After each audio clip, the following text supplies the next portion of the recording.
టమాటా టాపుకెక్కింది. ఆనికాయ అబ్బో అద్దు పో పో పో పొమ్మంటుంది.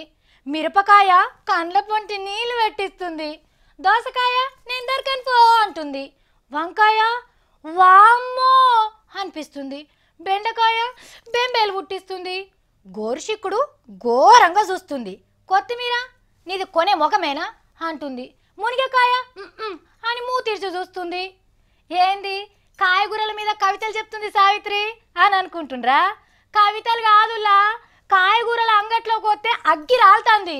కూరలు తిందామంటే కారం అవుతుంది. ఓ ఎల్లక్క, ఏం కూర వండినవో? ఏమన్నుంటే ముత్తమంత వేయరాదు అని ఎవరింటికన్నా పోయి అడిగి చూడుండ్రి ఏమంటారో. మళ్ళా గిట్లా వచ్చావు అని కనబడకుండా గెదుముతారు. అంటే వెనకటి ప్రేమలు లేవని కాదు, కూరగాయల ధరలు పిరమైనాయి కాబట్టి. హెచ్చరికానికి వచ్చి అడుగుతున్నామని ఎల్లగొడతారని చెప్తున్నాం గంతే. సూర్యన్న దెబ్బకు కూరగాయల రేట్లు కూడా సూరెక్కి కూసున్నాయి. పదన సరిపోక చెట్లెండిపోయి పంట తగ్గింది.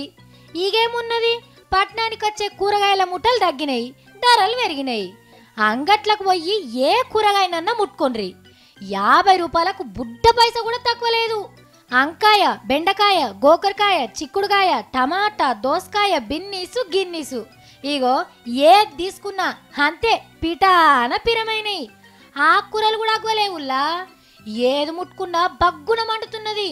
ఒక్క పూట కూర వండాలంటే 50 రూపాయలు పెట్టందే కూర కుండిపోయి ఎక్కుతలేదు. అంగట్లనే కాదు, రైతు బజార్లకు పోయినా అగ్గలేవుల్లా. ఏగిదంతా కాదు, ఇంత పప్పు చారన్నా కాద్దామన్నా కందిపప్పు రేటేమో చక్కెర వచ్చేటట్టే ఉన్నది. మంచి నూనె రేట్లు కూడా పెరిగిపాడాయే. మరి గిట్లా వెరుక్కుంటా పోతే ఏం కొంటాం, ఏం తింటాం?